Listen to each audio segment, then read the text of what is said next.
Well, what have we here? A man who claims to live by his own rules, yet spends his existence bound to the whims of others' stories. You break walls that aren't really there, mate. While I sail seas that actually exist, there's something beautifully ironic about a character who thinks he's free when he's the most scripted of us all. Coming from a guy whose entire existence revolves around the same three-act structure every time. Jack gets in trouble, Jack gets out of trouble, Jack sails away. At least I mix it up. Some days I'm a hero, some days I'm a villain, some days I'm just here for the tacos. You're stuck in Disney's idea of what a pirate should be, savvy. Mate, I've been sailing these waters since before you were a twinkle in some writer's eye. The beauty of piracy isn't in the violence or the chaos, it's in the freedom to choose your own course.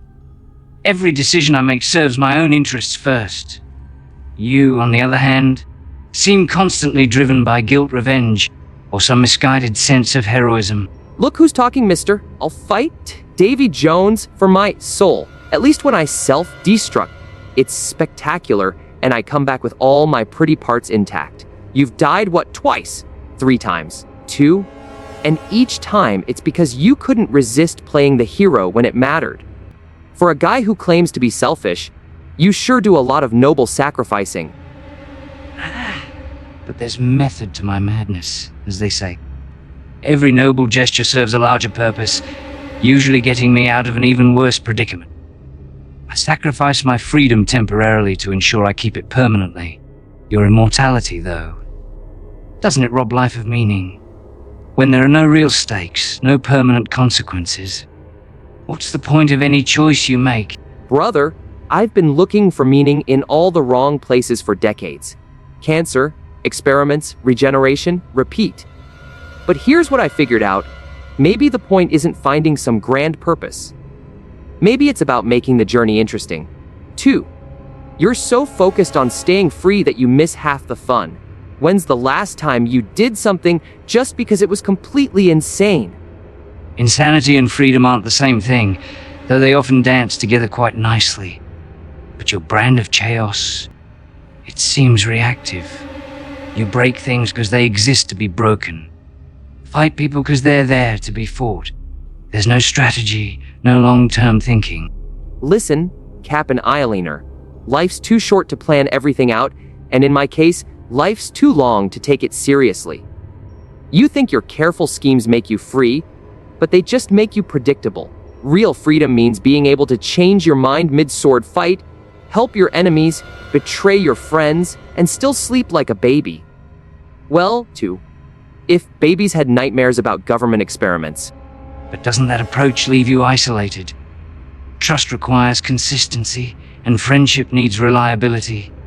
You may think you're free, but you're trapped in a cycle of pushing people away before they can leave you. I've noticed that for all your talk of not caring, you keep forming attachments to people you then have to watch suffer. Isn't that its own kind of prison? Wow, that got deep fast. Yeah, I push people away, and yeah, watching people I care about get hurt because of me it's not great. But the alternative is what building walls like you do? Using people as stepping stones to your next grand escape. At least when I hurt people, it's honest. Your manipulation comes gift, wrapped with charm and a smile. Manipulation implies deceit, mate. I'm quite upfront about looking out for myself first. People choose to trust me despite that knowledge, which makes them either very brave or very foolish. But perhaps you're right about the walls.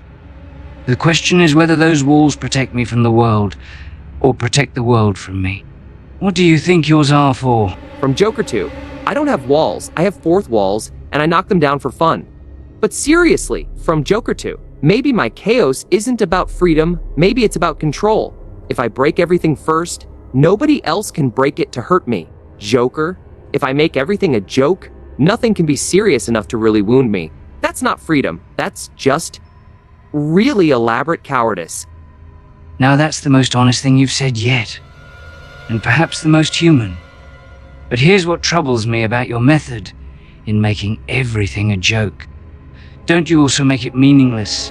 Your humor deflects pain, yes, but it also deflects joy, connection, genuine experience.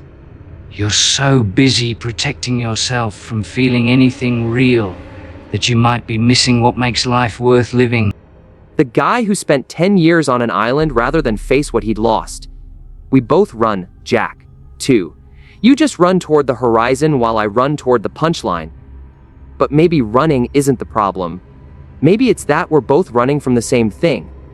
The possibility that if we stop moving, stop scheming, stop joking, we might have to actually feel what we've done and what's been done to us. The horizon offers possibility, though. Each dawn brings new choices, new adventures, new chances to reinvent oneself. Your humor serves a similar purpose, doesn't it? Each joke is a small reinvention, a way to reshape reality into something more bearable.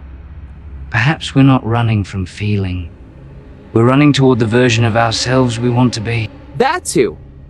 Actually not terrible philosophy for a pirate. Maybe the real question isn't whether we're free or trapped from Joker 2, but whether we're moving towards something better or just moving to avoid standing still from Joker 2. Your horizon chasing and my wall breaking might the different routes to the same destination, figuring out who we are when nobody else is writing our story. An interesting thought. But I wonder if anyone truly writes their own story, or if we're all just improvising within the constraints we're given. The sea sets my boundaries as surely as your universe sets yours. The skill isn't in escaping the story, but in making it worth telling.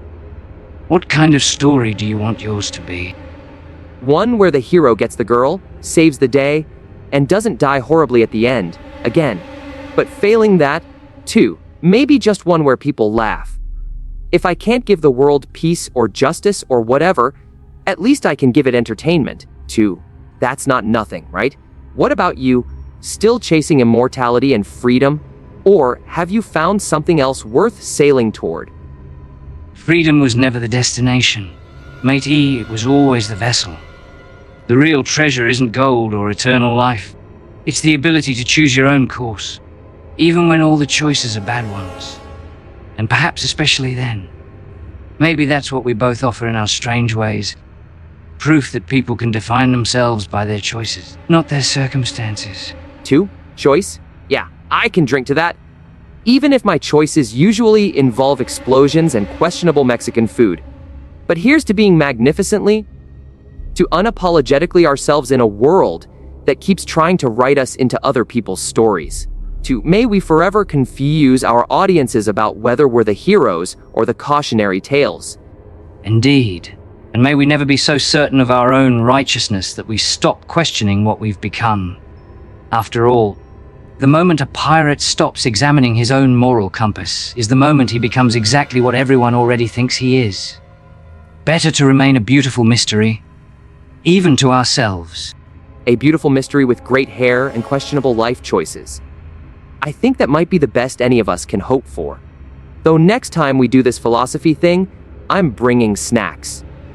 All this deep thinking makes me hungry for something that probably shouldn't be legally considered food.